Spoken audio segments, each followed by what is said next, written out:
Students, सो एक बार फिर से आप सभी का स्वागत है। जो आज टॉपिक हम जिसको डिस्कस करेंगे वो है हमारे पास पॉलिनोमियल्स। इसमें जो है मैं बिल्कुल बेसिक से लेके जो आपके पास हाई लेवल के पॉलिनोमियल्स के क्वेश्चन हैं, जो जितने भी आपके पास एग्जाम्स में आते हैं उन सभी को कवर करूंगी। सो सबसे पहले पॉलिनोमियल होता क्या है। सो पॉलिनोमियल कोई एक ऐसा कंपोनेंट होता है जो कुछ वेरिएबल और कॉन्स्टेंट्स को लेके क्या होता है, बना होता है।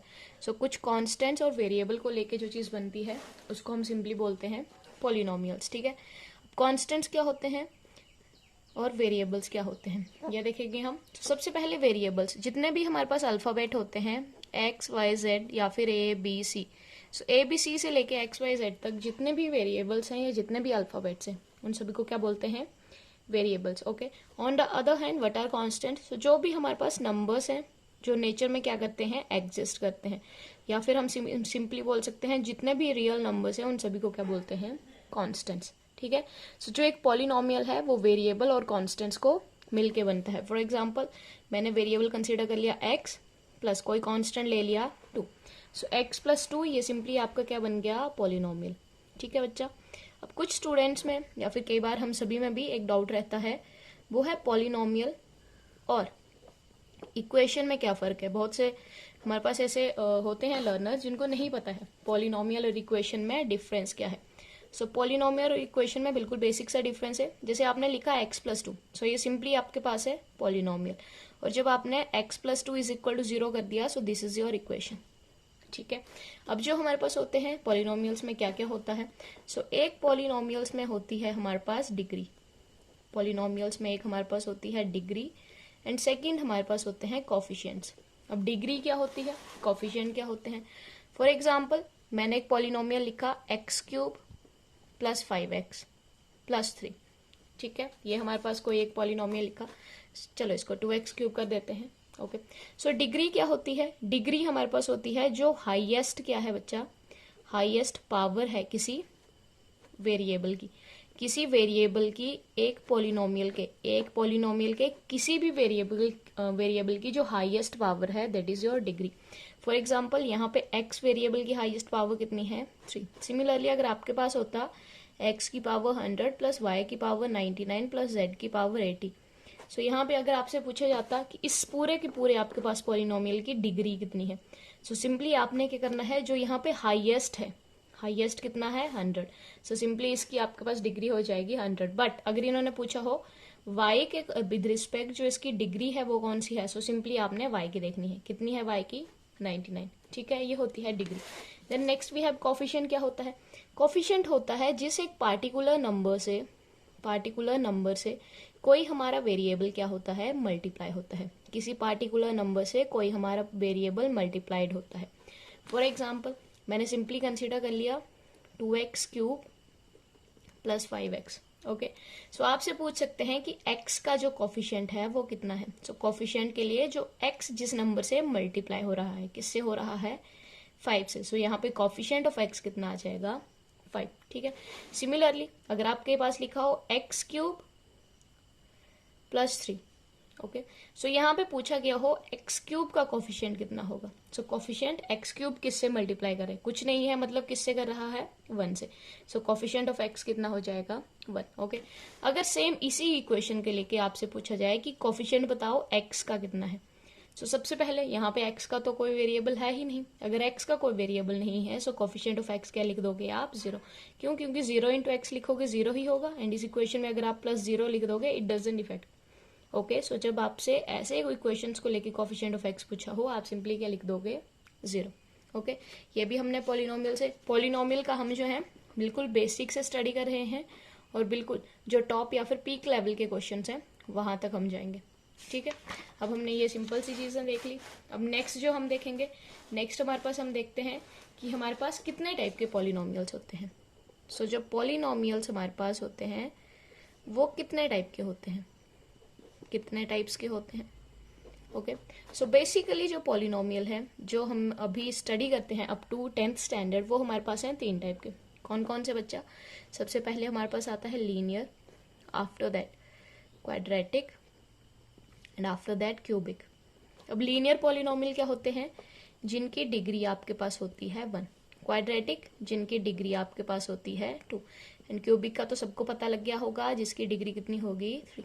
ओके, फॉर एग्जाम्पल लीनियर के लिए अगर मैंने लिख दिया x+2, सो ये आपके पास x+2 क्या बन गया, पॉलिनोमियल।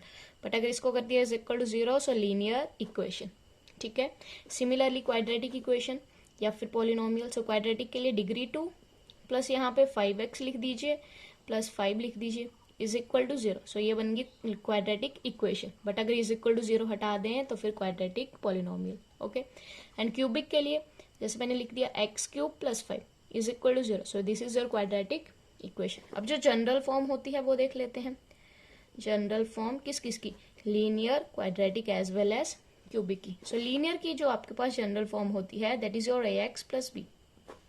ठीक है, देन आपके पास क्वाड्रेटिक की जनरल फॉर्म वो होती है ax² + bx + c। ठीक है, एंड क्यूबिक की आपके पास होती है ax³ + bx² + cx + d। ठीक है, ये हमारे पास बिल्कुल बेसिक सिंपल से टाइप्स थे किसके, पॉलिनोमियल के, वो भी हमने देख लिया। ओके, अब नेक्स्ट हम देखते हैं जीरोस क्या होती हैं किसी भी पॉलिनोमियल की।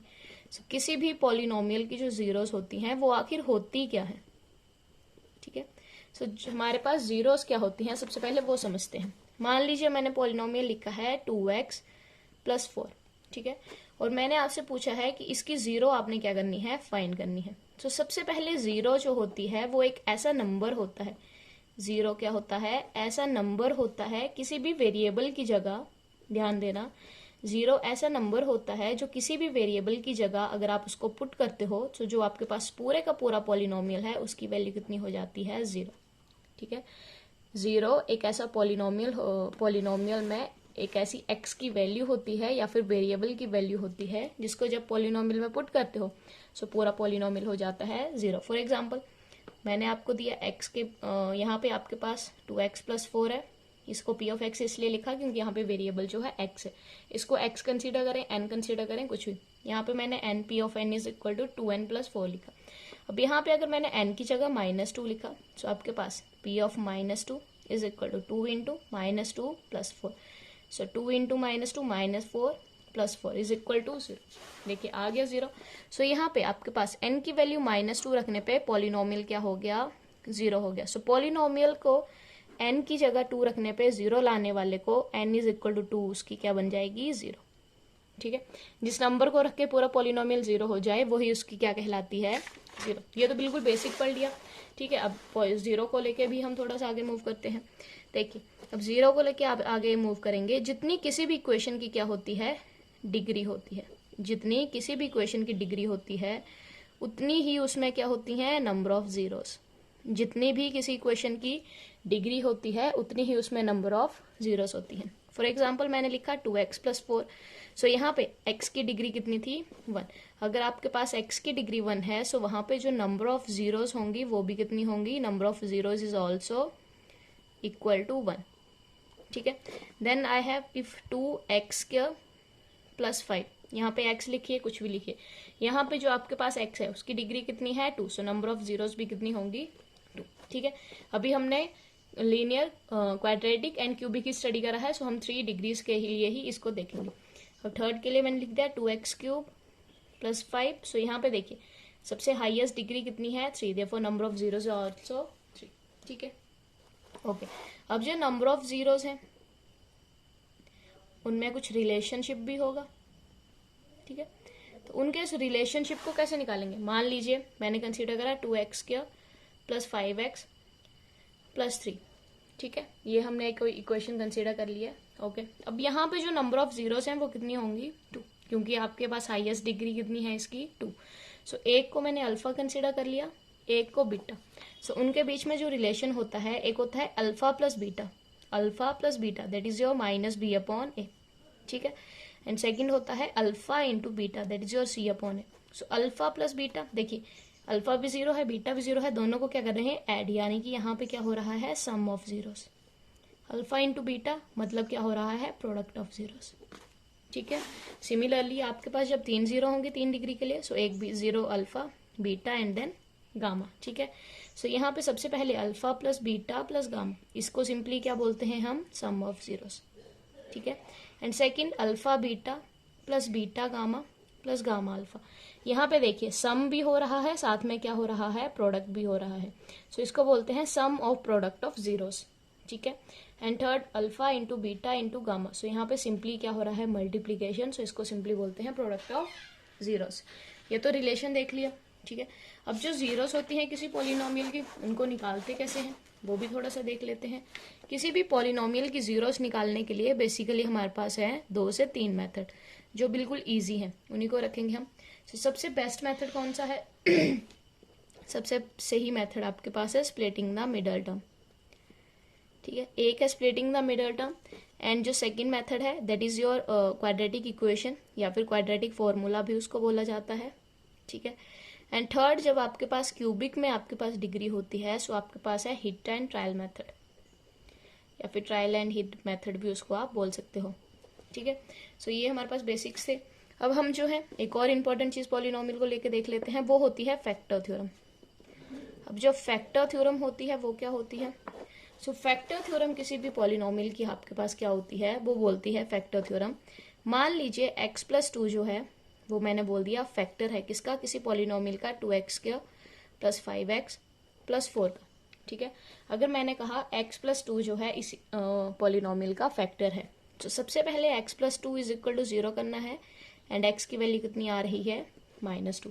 इसका मतलब है x की वैल्यू -2 पुट करने पे ये पूरे का पूरा आपके पास पॉलिनोमियल जो होगा वो क्या हो जाएगा, 0, ठीक है। सो ये आपके पास होती है फैक्टर थ्योरम कि x की कोई एक पार्टिकुलर वैल्यू जो उसका फैक्टर है उसको उस पॉलिनोमियल में पुट करके उसकी वैल्यू भी कितनी आ जाती है, 0 आ जाती है, ठीक है। एक और इम्पॉर्टेंट चीज है पॉलिनोमियल्स को लेके, बिल्कुल सिंपल सा फॉर्मूला है, that is your dividend is equal to divisor into quotient plus remainder, ठीक है। ये है आपके पास। अब यहाँ पे डिविडेंड कितना होता है, x+1, यहाँ पे मैंने अपनी मर्जी से लिख दिया 3x² प्लस 5 एंड यहाँ पे लिख दिया 2x।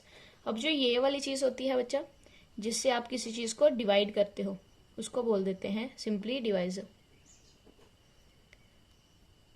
ठीक है। अब ये वाला जो आपके पास अंदर है जिससे उस नंबर को क्या कर रहे हैं, डिवाइड कर रहे हैं, इसको बोल देते हैं डिविडेंड। एंड ये वाली चीज जो आपके पास मल्टीप्लाई करके कुछ भी आ रहा है इसको आप बोल देते हो कोशिएंट।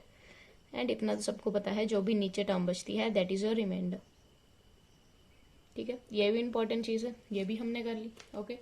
सो अभी मुझे एक छोटी सी चीज है जिसका बहुत डाउट रह रहा है, मुझे वो समझ में नहीं आ रही है।